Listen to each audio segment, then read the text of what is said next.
somehow right. That's all time. That's all time. Derek Jeter is top 3 shortstop.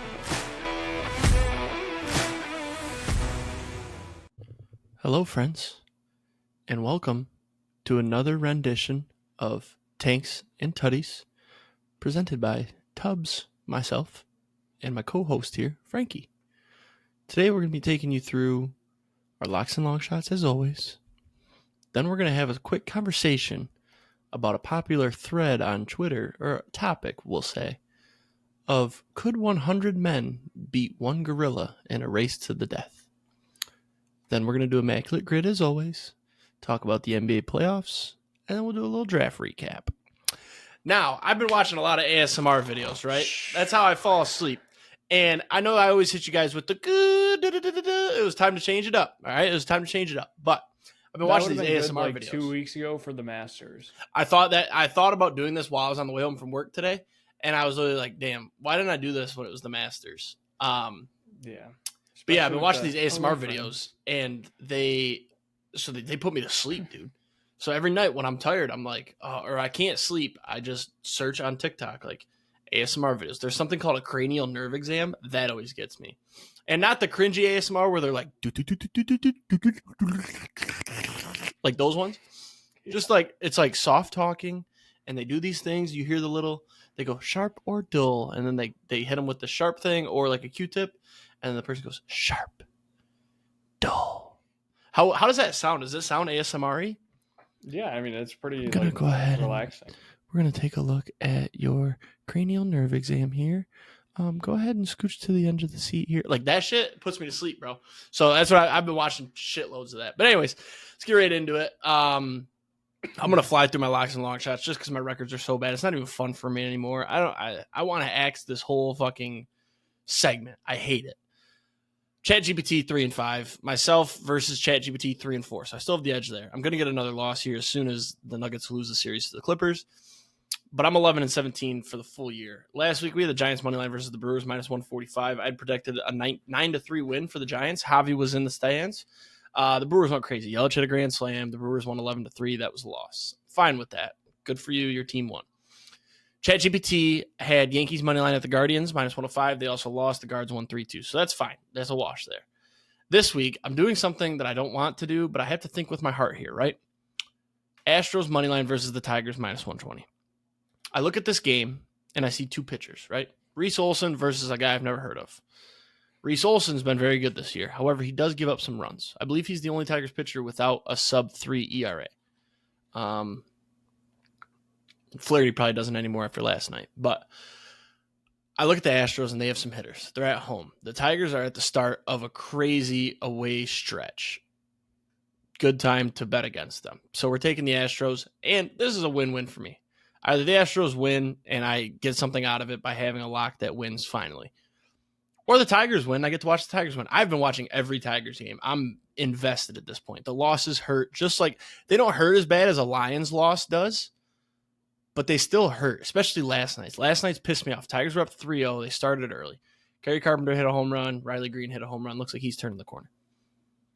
And then Flaherty gives up a 2-run jack, but we go scoreless to the 6th. And then all of a sudden, Trey Sweeney is probably the worst fielder I've ever seen this year so far. He started by overthrowing the throw to first, easy ground ball, overthrew Torque. Torque had to jump, pulled him off the bag.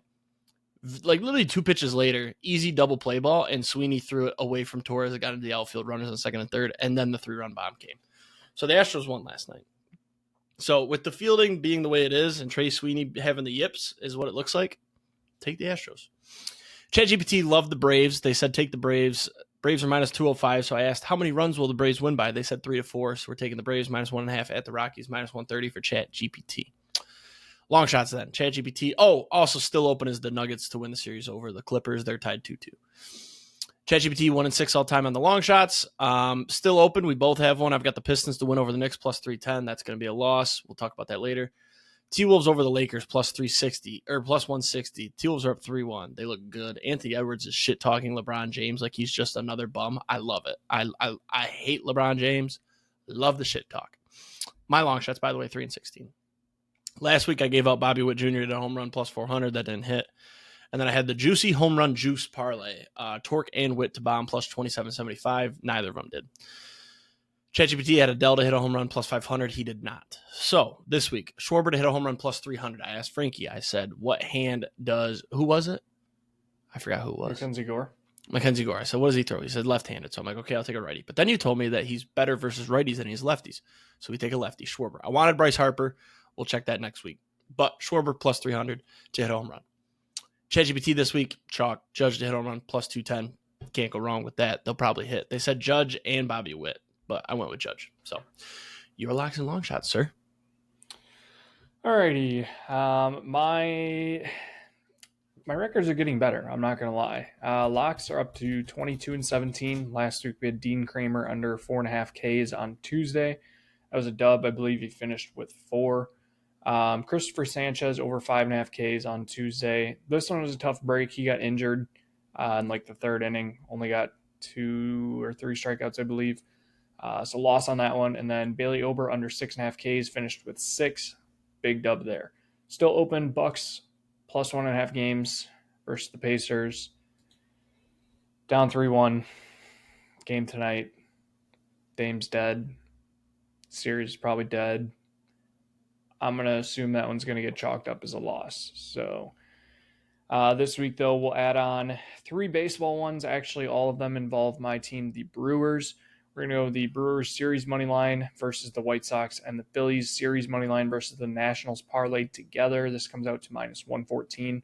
I said to Jake earlier, I was like, I might have to start getting into series props a little bit better because obviously fading the worst teams against anyone in a full series, a 3-game series, more than likely is a good bet. And if you could parlay the good teams versus the really bad teams, it's an even better bet. So might start looking into that here in the future. The second bet, Brewers minus 1.5 against the White Sox tonight. Freddie Peralta is on the mound. Bats have not been great for the Brewers, but if we only need to get 2 runs against the White Sox and Tyler Gilbert, and we just need Freddie Peralta to not give up runs, I think we'll be fine. That is minus 155. Very, very, very juicy. And then another Brewers bet. We're going to go Brewers and Braves money line tonight. Brewers against White Sox, like I said. Braves in Coors against the Rockies. I'm expecting a lot of runs, a lot of home runs in that game. Braves are the better team. Rockies are, I think, the second worst team in the league. So take that. That is minus 101. Long shots, 10-42. Record looks gross, but surprisingly, that is getting better. Last week, we had the Padres money line versus the Tigers. Jake told me I was dumb for taking that. They won. Big dub there. Then we had the Twins-Royals money line. This was fading the worst teams last week. It worked. Plus 102. That was a win. Then we had some draft bets. We had Mason Graham to go pick number 5 at plus 220. That was a hit. Nice little trade in there. Kind of made things work out nicely. And then we had the Packers to take a cornerback first. That did not happen. We'll get into that more. So a loss on that one. And then one Dinger Tuesday pick, we had Mookie. That was a loss as well. So 2 and... In an 11-10 game, yeah. He didn't hit one. Yeah. So 3-2, or 3-2 week last week. Not bad. This week, I got 2 baseball and then 2 Kentucky Derby picks. We're starting off Pete Alonso, Dinger, plus 340, going up against E-Rod and the D-backs tonight. Pete Alonso has been on an absolute tear this season. He's hitting almost 350, I believe, at this point. It's in New York. Wind is blowing out center. I got to take it. E-Rod hasn't been that great. He doesn't scare me. Then I'm also going to take Francisco Lindor for a dinger, plus 425. Same reason. I'm not playing it, but I did look into it. Actually, I personally have money on this, but I'm not putting it as a long shot play. Same game parlay, Pete Alonso, Francisco Lindor, both to hit a dinger tonight, plus 1,800. Might be worth a sprinkle. I put a free bet on it, just saying. So that's enough of baseball. Hopping over to Kentucky Derby. It is Kentucky Derby week. I have not gotten into my research that much, but what I have seen is I really like journalism to win at a 7-2. I believe he's a favorite. Comes out to like plus 350. Yeah, that is the favorite. He is horse number 8. Nothing special about the number there. What I do like is I use Twin Spires to bet on this. And you can look at their average speed, average distance, best speed, run style, whatever. Journalism comes in first at average speed and average distance. So it's the fastest horse that's good at running long distances. I will take that horse to win the Kentucky Derby. My other one that I'm betting on is Citizen Bull. This horse number 1, plus 1,400, 14 to 1 odds, second best average speed, and has a pretty good average distance. That's all I know right now. I'll get into my deep research later this week. We have until, Saturday? Is the race Saturday or Sunday? I would assume it's Saturday. I feel like usually it's Saturday. But, I love betting on the Kentucky Derby, even if I don't know anything about it. Last year, I think I hit Oaks and Derby parlay, and then I think I hit a exacta or a trifecta. So hoping that I can do that again. Quick, easy money. It's fun to watch, fun to bet on. It's awesome. We love the Kentucky Derby. So. Oh, was that it? Okay, cool. Yeah, unless you want me to read the names for all the horses real quick. No. We got some fun names. So there's an interesting discussion happening on Twitter currently. It's basically, could 100 men defeat one gorilla? Now, initially, I was of the mindset of no fucking way that gorilla's winning every single time, without a doubt. And then people started arguing that I think 100 men could. And then people started putting lists together of the 100 men that could. I found the best list by far. 100 men can definitely do it if we get to choose who. Now, if it's 100 men, me and Frankie and other people like us, no fucking way. But if I've got my pick of athletes and others, I think it's easy money, no problem. What do you think before I read this list that I found on Twitter? So I'm still under the mindset of 100 men, just random men, one gorilla. Absolutely not. I think if you got to pick your men, there's a potential. But I would still put the gorilla as the favorite, even if you got to pick your 100 men. Okay. And here's why. It's no weapons. It's just fists. Correct. The problem is the gorilla is strong enough that if it takes down one man, it's using that one man as a weapon. Correct. So you're giving me a gorilla with now a weapon versus 99 men who don't have a weapon. Right. And nobody stands a chance against that. But think about like just the sheer like pressure of 100 men around you. What are you just gonna swing and like? I would not want to be in a fight with a gorilla that's pissed off and doesn't know what to do. Yeah. If you cornered a gorilla, have you seen the teeth on that thing? Yes, I've seen the teeth. Yeah. I think that's also the other thing is I think no matter who you pick and put in there, there's nobody that's going to walk in there and not be scared. Correct. Not a single person. No. There's some people. You're telling me Antonio Brown's going in there and he's scared? No.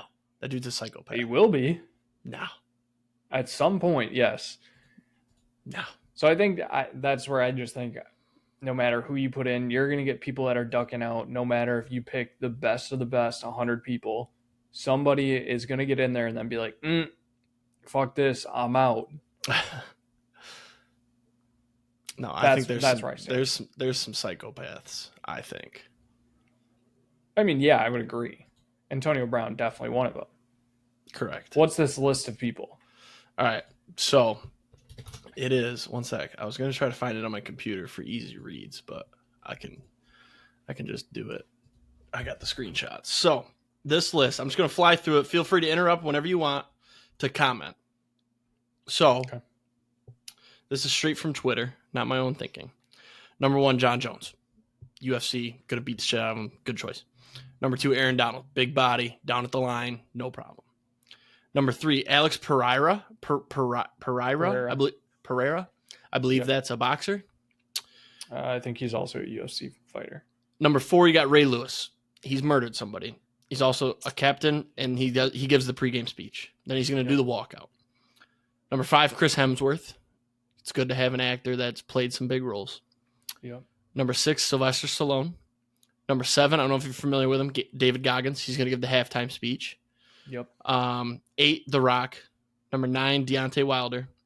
Number 10, this is where it gets good. My dad, but when he was mad at me for handing him the wrong screwdriver or holding the light in the wrong spot. That's a good one. Yep. Number 11, Steve Ranella. I'm not familiar with that person's game. Not familiar. Number 12, Saquon Barkley. Number 13, Derrick Henry. Number 14, The Undertaker, but he's the last guy to enter. Number 15, John Morant. He's in charge of the celebration after the W. See, okay, so great pick on getting Ja. Yeah. You know he's going to bring in guns legally, right? That's the good help that we need, though. We Yeah. need some of that. Yeah. We got to bend the rules here. Well, so then I guess the next question, are there refs? Because it I don't sounds know, like are there's there? quarters or at least halves to this fight. Or is it like Correct. boxing, like where you get rounds? I think there's Either 4 way. quarters. I think you got 4 quarters. Okay. And it's just a binary 1-0 win or dead. Yeah. Yeah, it's 4 quarters, and then it's going to go into overtime. You already know it is. And then whoever ends up, either the boys get wiped out or the gorilla wins, you know? Yeah. Okay, keep going on your list. I'm sorry. All right. 50 Cent in his prime. Yeah, good pick. Number 17, a random psycho high school D coordinator / history teacher. 18, Reuben Foster. 19, Jokic's brother that always wants to fight people. Yeah. Russians, 20 good is Khabib. pick. Oof. Yeah. 21 is Turtle Man. Are you familiar? Yee! Live action. Yeah, I think so. He's there for the understanding the gorilla and knowing the weak points, right? Okay. Yeah. Okay, and then we got 22, Tom Hardy. I'm not familiar. I've heard the name. Don't know exactly who he is. Okay. Number 23 is Chris Jenner, but he's bait. So the gorilla's going to go after him first. Okay. Then we've got Jason Momoa. Oh, yeah. Good. Zion Williamson, but before he was fat and bad. No, I think I want Fat Zion. Maybe. Because then the gorilla would look at him as a friend. 26, I don't know if this is allowed. Number 26 is Jalen Carter, but behind the wheel of a car. I don't know if that's allowed. I think that counts as a weapon. He'd probably be DQ. If that's the case, I'd just take Henry Ruggs 1-1. Correct. He might still be on the list. Yeah, I was going to say, if we're getting Jalen Carter, I'm taking Henry Ruggs 1-1. Number 27 is Cameron Haynes. I don't know who that is. No. 28 is Will Compton. And then this guy said his half of Bussin' with the Boys is putting my name if he dies. Okay, so Number that's 29 strictly is for the Taylor Will. Lewan, and it says same conditions as Will. Okay, yeah, 30 is Trent Williams. Good pick. big guy. 31 is my elementary school bully. Use him as bait. Number 32 is Brian Shaw. That's the heavyweight world champion lifter, strongman, whatever. Mhm. 33, Brock Lesnar, but on roids. Number 34 is Ooh. John Cena. 35 is Steven Can't see him. Adams. That's a Crazy. good point. Yep. 36 is Ben Wallace. 37 is Ron Artest. 38, Antonio Brown. 39, Vontez Burfict. Pause. Time out. Okay. Ron Artest, before or after he's Meta World Peace? This is before. Okay. Meta World I was Peace gonna would be out there say, doing some weird shit. No, this has to be. Yeah. This has to be. What's it called? It has to be like Rockets Prime Ron Artest. No, what's Malice at the Palace, Ron Artest. I think he was on that team. Where was I? I'm gonna stop saying the numbers. It takes too long. Prime Lawrence Taylor. Any winner from the TV show Bear?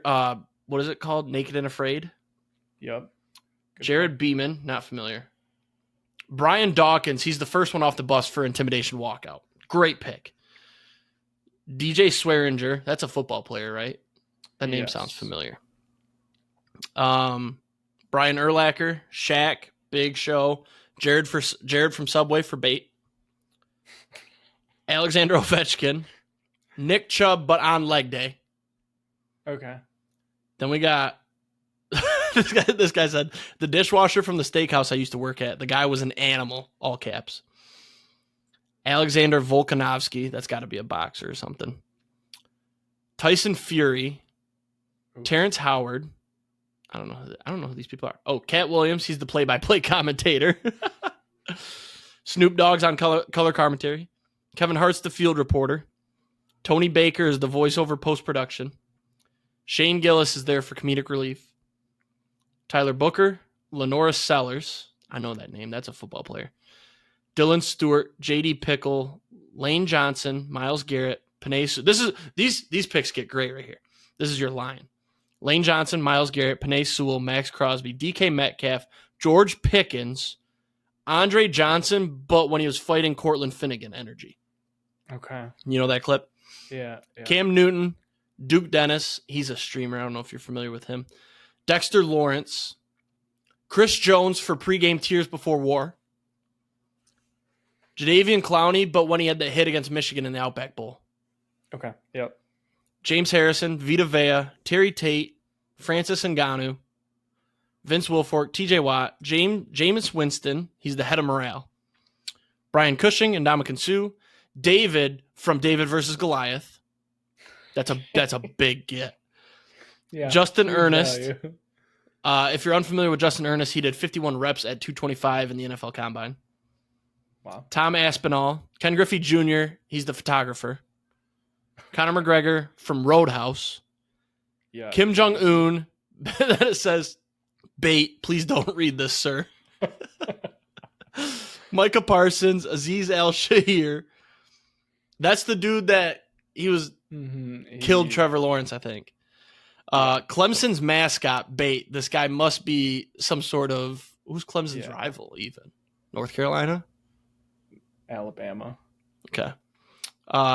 Girl from my high school who won a fight at the pep rally in front of everyone. Gregor Clegane. He's the mountain from Game of Thrones. Oh, huge. Yeah, okay. And we got back-to-back baits here to round out the top 99. P. Diddy, Harvey Weinstein, and R. Kelly. All bait. Good picks, yep. And then the 100th pick is myself. I won't do anything but can claim I was on the team that got the W. Okay.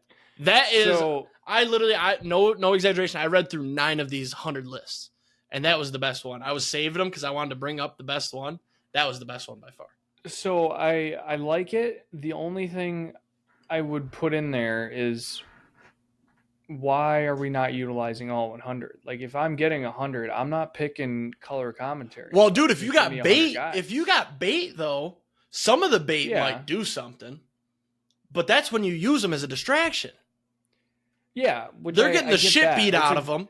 It's The a good gorilla list. keys I in on wish- that one person, and you got time to take shots. It's a good list. I wish there was more speed. It seems like there's a lot of DK Metcalf and George Power Pickens aren't and good enough for weight. you? only 2 of them. What is speed Mm. going to do you versus a gorilla? Nothing. There's so much you could do with speed. No. The other thing I What do you wanted want? to point out Xavier is, Worthy? is this like on a flat surface, just put into like empty out the fucking This is on a football field. Little Caesar. Oh, okay. I was going to say enter like Little Caesar's arena, clear everything out, nobody in it, flat surface, no Correct. props, nothing. It's If you football say field it's on a size. football field, I want to give me a fucking baseball player, a pitcher, find some little stones and Huck be hucking 100-mile-an-hour stones at this Not a bad idea. gorilla. Not a bad idea. I mean, Yeah, maybe it's or even give me a quarterback, somebody that can throw accurately. give me a hockey player, but with a stick for 110 mile an hour slap shots. Not a bad idea too. But then the stick's a weapon, so it wouldn't be allowed. But yeah, just a hilarious. I love when Twitter keys onto something, and that's like all you see on Twitter for like 2 days. Yeah, I mean, I think on a flat surface, the 100 people probably win. If you said, hey, 1 gorilla, 100 men, throw them in a forest, a rainforest, Oh, Forrest, it's done. it's It's over. done. gorilla. If he's able to get up in the trees and every shit, single one of yeah, them. no. Also, it's in a flat area with no stands or nothing. The gorilla can't get anywhere. It's only in this spot, and there's walls. It's not like open. Yeah. No, it's just this area. Yeah. So, final answer: 100 men win if it's that list. I like that list with the bait. The bait was a good idea. I didn't see anybody else come up with bait. Yeah, agreed. All right, let's grid it up. What do we have for time here? How we doing? 20 minutes talking about. No, not 20. No, that was 10 to 15. Here we go. Let me pull up Immaculate Grid. Actually, I already had it up. Where did it go? There it is. So I kind of did a sneak peek. I didn't do any thinking about it because we were talking about the gorilla, but this grid looks disgusting. We are going to do baseball too.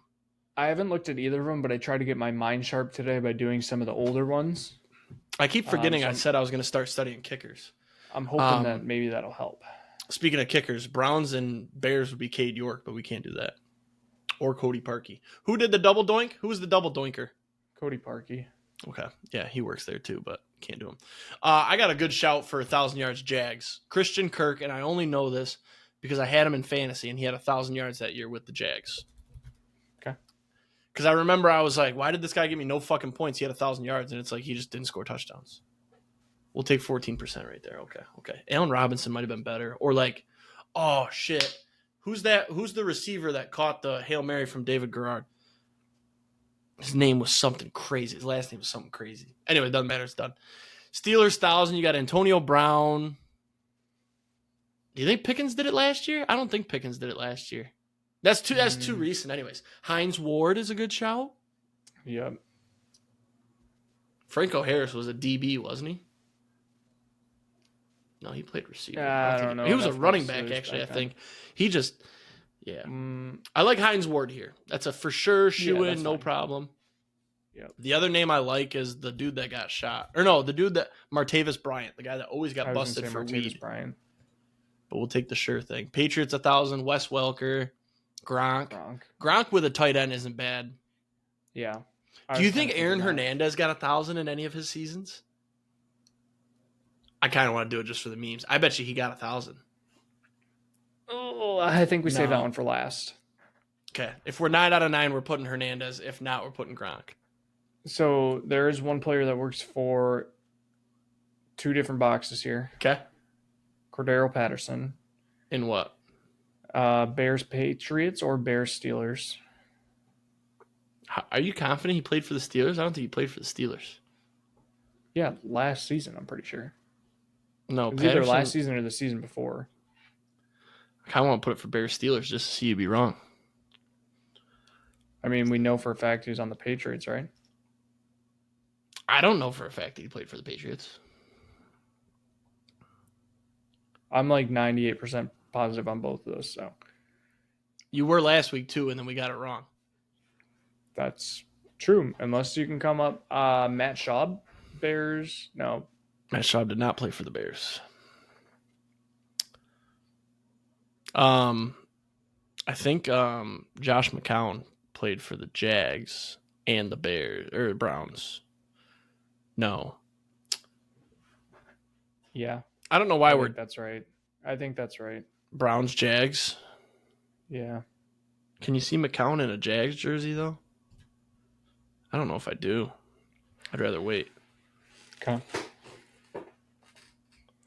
What about Jarvis Landry, Odell? Nope, none of those teams.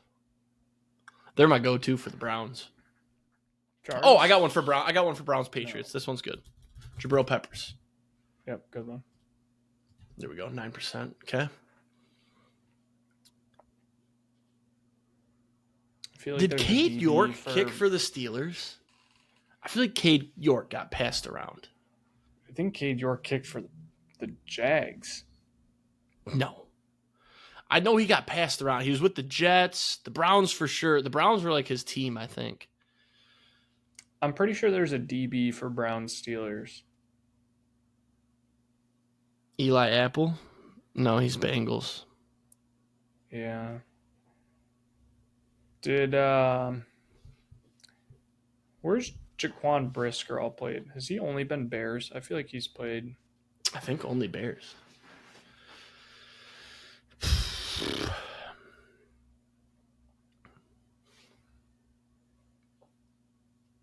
Oh boy. Martellus Bennett. Bears, Patriots, Bears, right? Patriots. Yeah. I know he played for the Patriots. I'm gonna put it. I like that one. Bang. All right, I'm putting my life on the line. Bears, Steelers, Patterson. I think you're wrong, bro. All right. Let's go. 4%. Okay. All right. Man, Pretty we're sure getting that was last dangerous season, close to but- Hernandez 1,000 yards. I know. Browns, Jags. God, the Jags are tough, man. I don't know the Jags. Where did James Robinson go after the Jags? The Jets? And the Packers. Okay. We're cooking here. We're cooking. D-line. Calais Campbell. Who has he played for? I know he played for the Jags. Cardinals. Falcons. And he's going back to the Cardinals now. Fuck. Okay. No. I think there's a... I feel like there's a big name running back that was Bears, Jags. Maurice Jones-Drew? No, I don't think so. Where did Matt Forte go after Bears? He went to the Jets. Yeah. That's all I know. What about... I like Josh McCown for Jags Browns a lot more. Browns Steelers is Josh Dobbs. I think that is a good shout. Nope, you're dumb. Was he never on the Browns? Did he never No. play when he was on the Browns? I didn't think he played for the Browns. God damn it, Austin. You ruin it every week. I'm cooking and then you ruin it. Aaron Hernandez didn't have 1,000 yards. All right, we're fine. Damn it. What was the other one? We said McCown for Jags, Browns. I think that's right. Nope. What do we miss? Joe Hayden. Nick There's your Foles. DB. You were talking about Carlos Hyde, Nick Foles, Bears, and Jags. That was right in front of us. Fuck. Damn it, dude. Damn it. All right, baseball. Right to baseball. Not even going to think about it. Here we go. 30 saves, Reds. Oh, it was easy. This whole grid is easy. Holy shit. All right, go. Okay. Aroldis Chapman. 30 saves, Reds. Yep. Okay. Raisel Iglesias. Could go Craig Kimbrell, but I don't know if he got 30 for the Braves. I mean, the chalk is Mariano. Yo, I low-key, like, Fernando Rodney. I don't know where he was born, but he definitely had 30 saves in a season. He definitely had 30 saves. Because he has the Tigers record for saves in a season. K-Rod for Francisco sure. Rodriguez. I want to say Fernando Rodney. Ooh. Shout out RIP Octavio Del Tel, A's and born outside 50 states. Rest in peace. 0.6. Love it. We'll come back Orioles to the outside born 50. Something Kim. Young Jung Kim. Well, I mean, you could go Tomiyuki Soganu. He plays for them this year. You got to spell something. Oh, he's there. not even on there. Do Tomi. Let's see if it comes. Wow, okay. So he's not even on there yet. Do Santander. That would be one. Didn't he play for the U.S. in the fucking thing? I don't think so. I'm pretty sure he's like. Okay. Yeah. Orioles and Braves is Chalk is that pitcher, Charlie Morton. Yep. Let's go Chalk. Let's just get one. We gotta see one go through the hoop. Come on. 12%, not bad. Ooh, Reds, Orioles. This might be a little lower. Austin Hayes. Is that an ES or just I think it's just an No, S. it's just yeah. an S. Yep. 9%. Not bad. We're getting close Braves, to A's, Fernando Matt Rodney. Olson. Huh? Matt Olson, Braves, Matt and Olson. A's. That's Chalk. Wait, no. OS. Not Matt Olson. SON. No. Sean Oh Murphy. shit. No, I had his Oh, this is a good shout if I come up with a name. I had his out of 75 Topps card. He was with the Braves and got traded to the Athletics and played with the Athletics and was really good for a second. He's an outfielder. Help me out here. Esty Ruiz. Nope. I don't think he's with the Athletics anymore. Ramon Laureano. No. He was with the Braves and went to the A's. Got traded to the A's. Pache. Yes. Christian Pache. Yeah. See? Nice. Come on, Jake. Cool. Jake knows ball. Reds Sonny A's, Gray would work for the Reds A's. Easy. Oh, I want to do Fernando Rodney. Ooh, that was chalky. Holy shit. I mean, we got to just take the for sure thing, right, with K-Rod. 9 out of 9. Mariano. I don't want to do Mariano. The K-Rod thing is, definitely. you're going to get such low percentage regardless. Boom. 114, 9 out of 9. Mariano was 30%. What was K-Rod was 8. Now we got to look at Fernando Rodney stats. Hang on. Fernando Rodney. He low-key might have been born in the United States. Nope, Dominican. Let's see. Stats. Here we go. All he needs is 130 plus save season. Saves. 37. There you go. 48 with Seattle. Yeah. What would his percentage have been? Oops. Where does it show? I don't think you can even see. I wish you could see their percentages. Man. Oh, I can do it on my phone. I was gonna say I can pull it up. Are you looking? Yeah. Okay. Fernando Rodney. Oops. 4%. Not even that much better than K-Rod. All right. We're cool. Nice. Should we see what Kimbrel too? And Kimbrel was actually the chalk. was he? Did we go chalk for anything else? Sonny Gray, probably. Sonny Gray. Yep. And Chapman. Let's peep hockey. The chalk. Hockey is not doable. Okay. All right, not bad. Let's talk NBA quick, and then we'll do a little draft discussion. There's only really a couple things I care about talking about. There is the Packers, the Lions, and then the slide of the year. The NBA, Pistons got fucked on Sunday. Series was 2-1. Pistons, great comeback, huge third quarter to take the lead. They had a healthy lead in the fourth. They blew it, shocker. It came down to the last play. Cade got a good look right at the free throw line, missed it. Then the ball got shoved around for a while. There's like 2 seconds on the clock. Tim Hardaway found himself in the corner with the ball, jumped up and leaned a little to the right, got the contact from Josh Hart. It should have been a foul. It wasn't. Pistons down 3-1 because of that.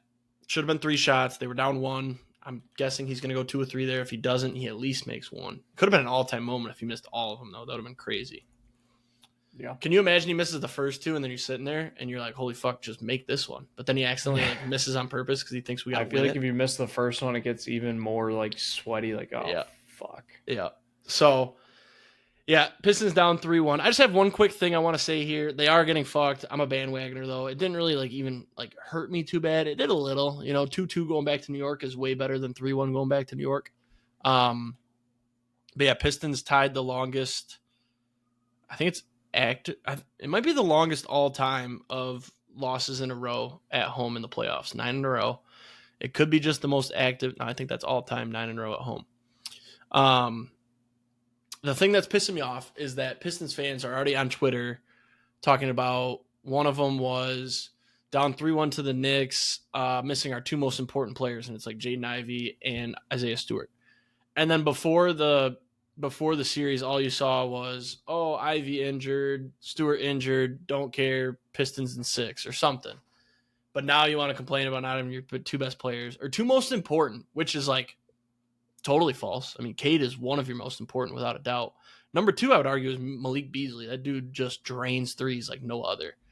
I think Isaiah Stewart's maybe 6. And then Jaden Ivey could be up there. But Isaiah Stewart is not top 2. So yeah, I saw that. That pissed me off. And the other thing that pisses me off is just the excuse making. Just own it, dude. The Knicks, they deserved Game 3. Game 4, I will say, that's a toss-up, but they deserve Game 3. You can go back to New York. Anything can happen. If you win the first one, you come back to Detroit, you can snap that streak. We haven't set the record. We just tied it. Then you're 3-3 going back to New York. Who knows what happens? So start with a win tonight. Don't give up like the Heat did. God damn, the Heat gave up last night too. They lost by like 50. It was crazy. I mean, it was. They scored 8 points in the first 8 minutes. Yeah, they were getting doubled by halftime. Yeah. So just don't do that. At least make it competitive. If you got to lose heartbreaking fashion, I don't care. Yeah, I mean that's pretty much where I'm at with the Bucks too. Their game actually just started, and I'm very worried that they. Yeah, I'm very worried that they might have a similar game to what the Heat had last night. But also it's Giannis, so Giannis probably won't let us get into that situation. I mean, Giannis has been good this series. There's just nothing around him. Yeah, I don't know what to think at this point. The whole talk for the last couple months has been the Giannis era is over in Milwaukee. Giannis has never indicated anything about wanting to leave, so I don't know where that's coming from. But I am now very worried that maybe the Giannis era is over, because of we keep trying to make these moves to get things to work, and it's not working. We get Dame. Looked like we were going to be the favorites for the next couple of years. Yeah. We haven't made it through the first round of the playoffs yet with him, and then we get him back this year, and he tears his Achilles in game 4 of the first round, and he's 35 and tears his 35. Achilles. His career's probably done. Do we think? That was my only question here. Do you think his career's done? I mean, an ACL tear at 35 is no good. Achilles. Oh, Achilles. No good. So, Still no good. Look at Aaron Rodgers. I mean, Aaron Rodgers. I will say, do you think your Achilles is more important as a quarterback or as a point guard? No, as a point guard, 100%. I would agree. I feel like the explosiveness in basketball is different compared to being a quarterback. Yeah, because Rodgers can sit in that pocket all day and sling it, but Dame being able to cut and dribble and just jump, shoot off of one leg. Mm-hmm. At 35, by the time he plays again, he's 37, coming off of a torn Achilles. Like that, he's probably done for, which really sucks because I would have loved to see Dame get one, and it just didn't work out. But now the problem for the Bucks is we're stuck with Dame's contract. Nobody's going to take him. And we have Giannis who wants to be built around, and we can't build around him because we don't have cap space. So more than likely Dame's going to end up getting cut or something, I would assume, in the offseason. But it's just like they have a very old team between Brooke and Dame, and Bobby Portis isn't that old, but they just don't have young guys to build around. Giannis is the only thing to build around, and it's not working. So very scared. Hopefully Giannis is not trying to get out and we can keep him, but I just want to get him another fucking ring, dude. I want a playoff series win, so relax. I mean, since 2021, I haven't had a single team win a series, I don't think, in the playoffs. I'm pretty sure the Bucks have been bounced. Brewers won one more recent than that. No, they've been a first-round exit almost every year. Not since 2021.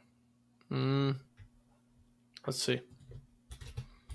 I mean, I think Giannis just made a three-pointer. We're up 6-0. We're going to win this game. I don't know if like the Wisconsin sports just sold out their souls for a single championship in 2021 or what happened, but I mean, the Badgers, they're going to be like a 6, maybe 7 win team. The Bucks are getting bounced in the first round. Dame is dead. Giannis could be gone.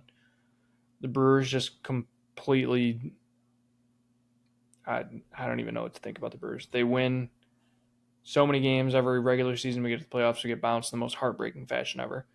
The Packers are the Packers. never winning a championship. Oh, the Packers won a Way the playoff Knicks. game last year. Yeah, I guess that's true. There you Bucks go. are up 11-0. By the way, we're getting It's hot. over. Giannis It's is over. staying. It's over. Giannis Reverse is staying sweep. for life. Reverse sweep. Yeah, the Um, Brewers haven't won a playoff series since 2018, by the way. So Yeah. sorry about Yeah. it. Yeah. Shall we We're talk? just in a cycle of like Brewers lose in the playoffs, Packers lose in the playoffs, Bucks lose in the playoffs. Mhm. Badgers don't make a bowl game. Wisconsin sports, baby. But that championship lasts 10 years, right? It's wearing off pretty quickly. I don't think basketball does. I would agree. Let's talk draft. I'm not going to spend too much time talking about the Lions. How much time do we got, first of all? Do we got a good amount of time? We got about 15. All right. So let me start with the Lions. You can jump in whenever you want, and then you can get to your Packers. I know you're excited to talk about first round. I kind of didn't pay attention to the Packers after the first round, but Lions first round pick, D-tackle out of Ohio State. He was graded as the best run stuffing D-tackle in the entire class. Don't hate it. The thing I hate is that the dude has been seen saying he doesn't love football. Most people, when asked, say they love football. He said, it's not my entire life. Don't love that. It's not really the Detroit scheme, but I do love lining him up next to Lee McNeil, Hutch on the other side, and then whoever the fuck over there. Don't hate that. Round 2, they traded up and got Tate Ratledge out of Georgia, O-lineman. Not bad, trying to replace Zeitler? Don't hate it. Yeah. Good pick. I like that pick. I honestly, I wanted the Packers to get Ratledge. Round 3 is where we get dicey, where I'm kind of like, what are we doing? Traded up to 70th overall to draft Isaac Tesla, sweet name, who was projected to go undrafted. Not sure why we're trading up to get him. We gave up a lot, too. We got 70 and 182 and a sixth next year. We gave up 102 and 2/3 next year. I don't love that. The third is where we cook. That's where we got Kirby Joseph. That's where we got there's one more big name there. Who is it? Help me out here. I don't know. There's another third round. Kirby Joseph is the big one. Let's just put it this way. Jalen Noel went after him. I'm not Jalen familiar with Noel that was dude's still game. on the board. Iowa State. Oh, yeah. So he's projected to be wide receiver 5 starting the year. That's just not a third round pick. Like Tom Kennedy was wide receiver 5. They're saying he can work his way up. The dude's unimpressive, though. I watched his tape at Arkansas. He's a white boy that doesn't look very athletic. He had a great combine. That's what like people are saying. Oh, yeah, Brad Holmes must have fell in love with the combine. He said it was his favorite receiver in the draft, which is just got to be bullshit because the dude out of Arizona is great. He's phenomenal. The dude the Packers got, who'd you guys take? Remind me. Golden. There you go. I think he's overrated, but we can get to that later. And is it Luther out of Missouri? Yeah. All Luther way better Burden. receivers than this white boy that started his career at, where did I say he started? I just read it as some community college. Yeah, because he went to Division Unity 2 Christian. Hillsdale. Hillsdale. That's right. Started there, transferred to Arkansas. He had like 700 yards at Arkansas, whatever. Then we had another trade. We took another guard in the 5th round. Fine with that. 6th round. This was probably my favorite pick just because of what happened after. So Ahmed Hassanin, he's an edge rusher out of Boise. Dude had 22 sacks and 32 tackles in his last 2 seasons. And he's only been playing football for 5 years. In the video of him getting his call, he said, I just wanted somebody to believe in me. I'm ready to get to work. I want to work for you. I will die for you. All this shit. I'm like, fuck yeah. Give me that. Give me that dude 6th round. Somebody that's hungry, a little project piece, 6th round, totally okay with it. I think we're going to see that dude play a game. One, with all the injuries the Lions are going to have. But also, this dude looks hungry. He wants to support his family. Could be the greatest six round pick of all time. Just saying. Well, behind Tom Brady. I don't think anybody's ever topping that dude. I was gonna say. And then round 7 was a safety out of Georgia. Dan Jackson. That's the 2nd Georgia player. And then rounding it out at 244 overall was Dominic Lovett, the slot receiver out of Georgia. I feel like this dude has a better chance of making the roster than fucking Tesla. This dude played at Georgia, he played SEC football. Granted, Tesla did too. This guy did for 3 years, though. Tesla had 1 season at Arkansas. I don't know, man. The Tesla pick is the one that really bothers me. It's not often that I see a pick and I'm like, ooh, I think we missed there with Brad Holmes. Gibbs, I was like sketchy, but it's like you watch the tape on Gibbs, it's like, fuck, this dude's sweet. Tesla, you don't see that. It's not. You watch it and you're like, it's a white boy receiver. What are we going to get? Hunter Renfrow? Get 2 years out of him? So, yeah, I don't know. I'm curious, but yeah, lots of trades. I was going to say, you guys traded. I think we had 3 trades, 3 trade ups. If you had to grade it, what are you grading the draft? I'd say a B. Like, it wasn't great, but it wasn't like, what the fuck are they doing? Like, they addressed the spots with needs. D-line, offensive line, we just lost our guard. Wide receiver, you needed it, technically, because J-Mo's probably gone after this year. I don't think Tesla's going to fill J-Mo's shoes. And then you just went big boys, guard, edge, safety, and then a slot receiver. So I'd give it a B. What would you grade it, unbiased? Unbiased. Personally, I thought your first round pick was a massive reach. I guess where he was available, it wasn't a reach. Actually, no, it was a reach. He was the 8th best D tackle ranked. Personally, I thought you guys were going to go with like an edge rusher first, or maybe a guard first. I don't know. I was shocked when you guys took Williams with your first pick. Overall, I mean, you guys did fill your spots, so I'd probably give it like a C+. But there's not anything on that board that I look at and I'm like, damn, what a pick. I mean, Ratledge is a good pick, but it's a lineman, so like, it's not flashy. That's what I was saying in the group chat. There's nothing flashy about this draft. But when you're in the draft and you're in those last 12 to 15 spots, I feel like what you do is just grab your spot that you wanted and a guy that you fell in love with, you know? Yeah. There's no more best available. There's no more flashy picks at that point either. I guess Shedeur Sanders technically would have been flashy. I did say... I mean, it's no different from what you would do in a fantasy draft. You get to the last 2 rounds and you're like, I've got everything I need. I really love this guy. He's not really projected high, but I'll take a flyer on him. It felt like they were taking just like sleepers. They're the sleeper guy. And I saw somebody said that they took like the top 3 sleepers on somebody's board. Maybe that's what we do. Maybe I think we have a 2-year window where we're going to start getting fucked by these contracts we're giving out and not being able to get anybody. So we got to get one of the next 2 or else I'm going to be nervous. But if not, it's been a ride. So let me pull up the Packers draft so I can follow along with you, but you can go ahead. All right. Well, I'll start right off at the top. We finally did it. Actually, before I get into the Packers, I'm going to talk about the draft in general. It looked fucking awesome in Green Bay. I think that cool. The area that they have surrounding the stadium is like a perfect setup for the draft. And I've heard a lot of really good things coming out of it, that it was very easy to get in and out of. It didn't seem like it was packed, even though there was 600,000 people that went this weekend. The small town vibe was kind of cool to it. So yeah, that was really cool. And then Clay Matthews with the opening was fucking awesome. Electric way to start the draft. Did you see it? I know I talked to you about it. Did you finally see the video? The Bears still suck thing?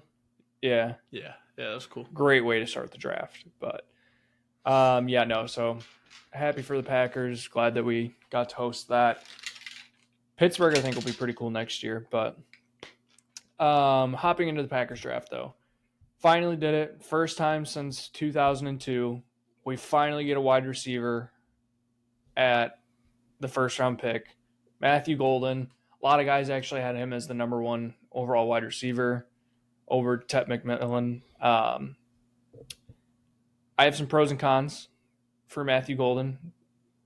Pros, fast as fuck, played on a really good team, put up really good numbers basically his entire career. And I've seen some tape that I've been watching on Golden recently too. And it made me realize that Quinn Ewers is not actually a good quarterback at all.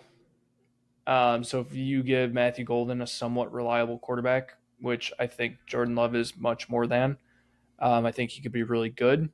The only thing I'm worried about with Matthew Golden is, one, he's not very big. 5'11", 190 pounds. Kind of fits the exact same build as the rest of our receivers. So, like, I love the pick. I don't love that he's the same build as all of our other guys. I really wanted like a big body receiver. But that's fine. Like, hopefully Golden can just step in as the number one receiver and put up some numbers. But yeah, definitely a little bit worried about the size there. Second pick, Anthony Belton out of NC State. I was not at first when I saw it. I was honestly a little pissed that we took it. When it got to our pick, I really wanted a cornerback. Trey Amos was still there from Ole Miss, the cornerback. Really wanted Amos. We ended up going O-line, which is actually fine. This guy's fucking massive. 6'6", 336. Tough to beat a guy that size. The only problem with this is it basically says, hey, Jordan Morgan, our first round draft pick from last year, he's a bust. So pretty quick. Tough look there. First round pick, played 3 games last year. So, but yeah, no, I like it. It's our line got wrecked in the playoffs by the Eagles. Might as well beef it up. I'm sure Jordan Love loves it. How do you feel about him being ejected for spitting on a player in 2024? That is heart. He's got heart. Okay. Good turnaround. Yep. Fair. Very competitive guy, you know? So yep. Maybe he was just talking and let a little bit go. It wasn't on purpose, I'm sure. So, third round pick, Savion Williams. I didn't know much about this guy. When I said I wanted a big body receiver, this is exactly what I got in the third round. So I guess it kind of mitigated my fears with Matthew Golden a little bit. I actually think that if Savion Williams gets a chance to play, he could be one of like the top 3-4 guys. We don't really have the big body. This is exactly what he is. He's also fast. Every TCU receiver I feel like could be great just because their uniforms look so cool. The black and the purple. Yeah. Like I feel like who was the receiver a couple years ago? Trayvon Boykin. He was actually a quarterback there and then switched to receiver. I thought that dude was going to be like the next big thing because he TCU. Yeah. Yeah, I mean, I didn't love doubling up on wide receiver, but you got to get Jordan Love some help, and maybe this is what we get. Like, it wasn't a great draft class, but you got a big body and you got a fast guy, so you never know. Barron Sorrell, the edge out of Texas. I really like this pick a lot. I think Sorrell is going to be really, really good. 6'3", 256, not a huge guy, but he's also like fairly good. Also, second strongest guy, 28 reps in the bench press at the combine. Love that. And he played at Texas. Like, I'm pretty sure we saw a lot from him in the playoff, if I remember correctly. So I'm really looking forward to that. Honestly, favorite pick of the entire draft, Colin Oliver, the linebacker out of Oklahoma State in the 5th round. I've seen a lot of tape on this guy. He lined up an edge in college a lot, but he was technically classified as a linebacker, so I'm not really sure what we're going to use him as. But the videos that I saw of him at linebacker is insane. I've never seen a guy beat the line so quickly and so consistently like this guy. And every single, obviously it's highlight video, but the way he's beating guys is just, I mean, he's not even getting touched, just quick moves around these guys. I'm really looking forward to him. After that, Warren Brinson out of Georgia, D-tackle. It's whatever. I don't know enough about him, but he's out of Georgia, so that's probably a good pick. Micah Robinson actually did kind of like this. We finally got a cornerback. He's probably nothing special, but what was the thing? There was something that I really liked about him. He only allowed a pass rating of 52.4 in his coverage. That's what it was. Yes. Great coverage corner. That's what we needed. I think the only problem with him is that he's 5'10", 183. Yeah, I mean, he's definitely not. He's not a big guy. The problem is we just don't have guys in our corner room, and I think the reason I wanted a corner so bad, which last pick was John Williams, Cincinnati OT. Don't really care. It's a project offensive tackle in the 7th round. Whatever. Better than a project O lineman in the 1st round, right? Yes, exactly. No, the reason I think I wanted a cornerback so bad though was because of the whole Jair news, and then we take one in the 7th, which is like, okay, fine, like we at least got one. Well, guess what? News came out today. Jair's looking like he's more than likely coming back. So to play 4 maybe games. it'll be good. Well, he's in a contract year though. Maybe so if we get a healthy Jair in a contract year, maybe. I still don't love it. Like, I still want us to go get another guy. Like, we need to go. Let's fucking go sign Rasul Douglas. He's a free agent right now. You guys did just sign Isaiah Simmons. That's a good signing. Oh yeah, that was the other one. Isaiah Simmons was a huge. He's the kind of guy that, like, he went 1st round and all the tape was there for this guy's gonna be fucking nasty. He was the guy that everyone was like, he's gonna play everywhere. Yeah, right? and the problem is that he hasn't been nasty, but he's going to be that guy that I will believe until I don't see him anymore that he'll be nasty. I mean, his name will Xavier pop up. McKinney and Isaiah Simmons, safeties. Isaiah Simmons is a linebacker, safety. But he's listed linebacker and safety. He won't play safety. That's just he won't play safety. He's a linebacker. He could. We're pretty full at linebacker now. He's a linebacker. But he's just the guy that you're always going to. Who's the other one? It's another linebacker. Hamilton? Huh? For the Packers? No. He was out of LSU. Or no. Kyle Hamilton, wasn't it? No, it's a linebacker, not a safety. Kyle Hamilton's like really fucking good. Yeah. Fuck. He played for the Ravens though, actually. Linebacker. Shit. That's why I kept going to Simmons or Hamilton. Anyways, just a guy that just never really panned out, but every time you see him signed, you're like, oh, this is great signing. He's gonna be awesome. And then he'll probably be like mid. No. Hang on, I'll find it. He's not on the team like this year. Ravens linebacker 1st round pick. I want to say he went to the Steelers or went from the CJ Mosley? No. Patrick Queen. There you go. But he's like actually good, isn't he? Yeah, he's actually pretty good. He's on the Steelers. Yeah, so he started with the Cardinals though, no? No, Baltimore. Yeah. Where was he drafted? Baltimore 1st round, 28th. See, like he was mid with the. No, he was actually really fucking good. Never mind. He's actually good. Really good. Time. Okay, I take it back. Not that guy. But that was the name I was thinking. The only other draft news, and then we'll wrap it up. Shedeur Sanders has to be like the biggest slide of all time. I don't like the guy. I believe I even said he shouldn't be a 1st round pick. Now, do you recall I was trying to find like odds on him for his over under? I was going to hammer the over. I was going to take him to go after whatever round at plus odds. They were all gone. I couldn't find him. Now it makes sense. The dude slid all the way to the 5th round.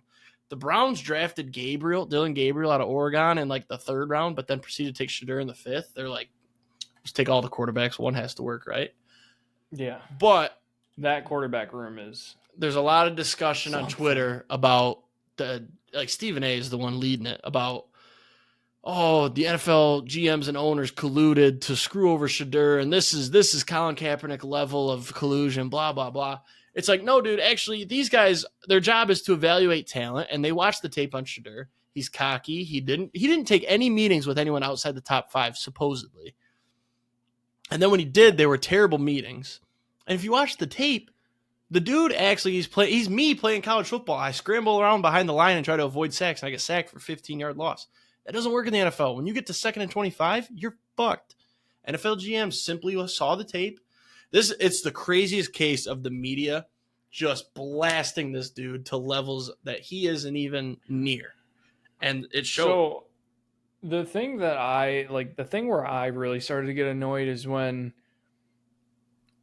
when Dylan Gabriel got picked and everyone was like, dude, what? Dylan Gabriel got picked before him? Let's not forget Dylan Gabriel was in the Heisman conversation this year, led the league in completion percentage, and had a fucking almost undefeated Oregon team. Right. Dylan Gabriel's a good quarterback. Yes, he's a small and he's lefty, but he is a good quarterback. Right.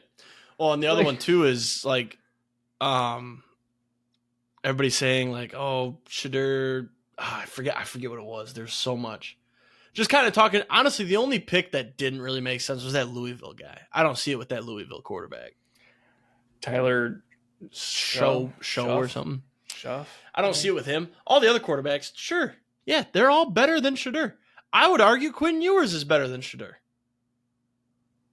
Yeah. Will Howard, I think probably better than Shedeur. I don't know about that, but yeah, Howard has a ring. I think Shedeur just got way too much hype. Dion killed him. This is all on Dion. Too much hype, and then like Travis Hunter, who deserves the hype, probably had a lot to do with him even getting hyped to begin with. Travis Hunter's like a generational athlete. Well, so I think what's going to happen too is like, who do the Browns have for receivers? Jerry Jeudy, and like that's it. So even if Shedeur ends up being the starting quarterback David out of the, I guess if Shedeur ends up being the starting quarterback out of the 5 quarterbacks who are all very talented and could play for that Browns team, he's got nobody to throw to. I guess now he'll have Quinshon Judkins too, and Harold Fannin Jr., who's a decent tight end. This is set up for Shedeur gets one shot. He plays 2 or 3 games. He sucks because he's not very good at football, but also has no one to throw to. And my hot take is that one of Dylan Gabriel and Shedeur Sanders is on a different team by the start of next year. That's pretty hot, but I could see it. I mean, Joe Milton. Same thing as Joe Milton. Right. Yeah, it's the whole collusion and they're doing this, blah, blah. No, he's just not an NFL talent like some of these other guys. My other question that I wanted to ask too is, everybody is grading the Browns draft as an A+, probably because they got Shedeur in the 5th. I didn't think it was that good. Like, they got it was a good draft. Mason Graham is a great pick. That Schlesinger. Do you think they were smart for trading out of 2 and passing on Travis Hunter though? Because I tweeted it from our account when it happened, and I was like, trading out of number 2 for a once-in-a-generational 2-way player in Travis Hunter is quite possibly the most Browns thing that's ever happened. The thing is if you take Travis Hunter, what does it do for you? You've got, honestly though, you could have a number 1 receiver and a number 1 cornerback. So. You could have had. It's not the number 1 cornerback. You could have had, but on their team, he's going to play one or the other. There's no way he'll do what he did in college. Mark my words. I do have a bet. I found this. Listen to this real quick. I had a bet apparently with my father. I'm guessing at a campfire in the summertime, some beverages involved. He said that Travis Hunter won't have 460 receiving yards. I said he'll have more than 460 receiving yards during his rookie season. Looking back now, I mean, I waxed him. 460? Yeah. He was arguing that he's going to play corner. I was arguing he's going to play receiver because there's more life at receiver than corner. But I'm in a good spot because if he plays both, he'll get 500 yards. Yeah, 100%. And the bet is loser has to drink 2 nasty drinks of the winner's choice. So we can start brainstorming that week 1 when Travis Hunter has 130 receiving yards. Going back to your thing about the Browns trading out of 2, dumb hindsight. You could have had Travis Hunter and you could have got Dylan Gabriel, who I think is going to be an okay quarterback. You know, he won't be great, but he'll be okay.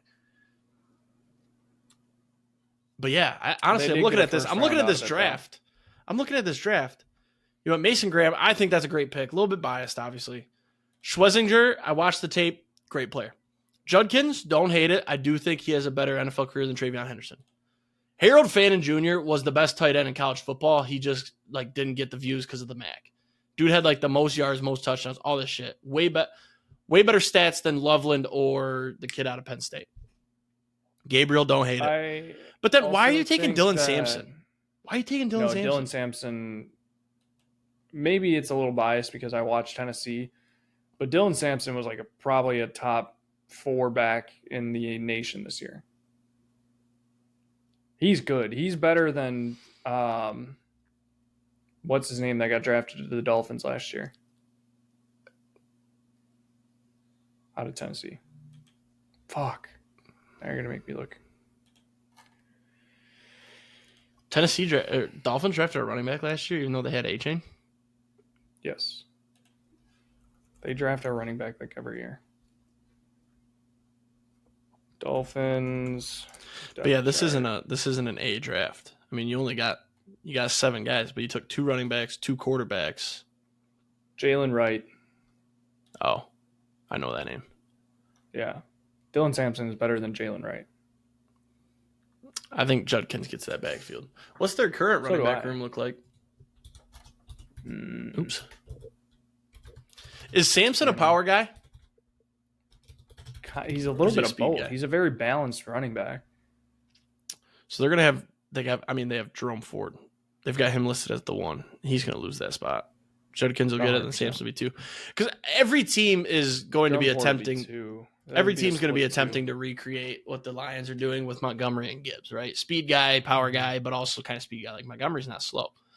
Packers don't really have it. They still have the 1 back. The Ravens have the 1 back. They don't need. No, the Packers. Okay, so I'm not. Last thing, we got to wrap up. Yeah, no, real quick. First off, I didn't realize that A.J. Dillon is gone. He's not a Packer. He's on the Eagles now. Apparently. Oh, I didn't know that either. I was just going to bring up that fat fuck. Marshawn Lloyd, though. He was the starting running back for USC when they were really good 2 years ago. He was coming off a torn ACL last year, so he didn't really play until the end of the year. He's going to be our backup. He's a fucking monster. He's huge. So Marshawn you don't Lloyd need a Josh huge guy Jacobs, though. Josh Jacobs is your huge guy, but he's also fast as fuck. I mean, everybody's a little bit fast. Who's the other team that does it well? For it. Who's the other team that does it well? What the Lions are doing? Somebody was mimicking, and they did it well. A-Chain and Mostert for 2 years ago. Chase Brown and who? It was Zach Moss. They did it okay. But yeah, I mean, the Dolphins were. Now A-Chain's the 1 because... honestly, last year had a lot more feature backs than you think. Saquon, Henry, Josh Jacobs, Chase Brown, Jonathan Taylor. Dude, the Chargers are Joe another Mixon team that I think had a really good draft too. There's so much last thing, and we got to wrap. Did you see Ben Johnson's call to Colson Loveland? No. Dude was trying way too hard to be cool. I think he legit has autism now. Remember when I made that take? Yeah, he's got autism. Ben I think he legitimately has autism. His 12 personnel package. He was like, that must be our alarm. Yeah, that's letting us know it's time to wrap. He was like, I can't even mimic the video so bad. Everybody go look up Ben Johnson, Colson Loveland call. It was cringy as cringy gets. Go look it up. I'm going to find it and send it to you, Frankie. But with that said, have a great weekend. Let's hit some tanks, throw some tutties, and go Tigers.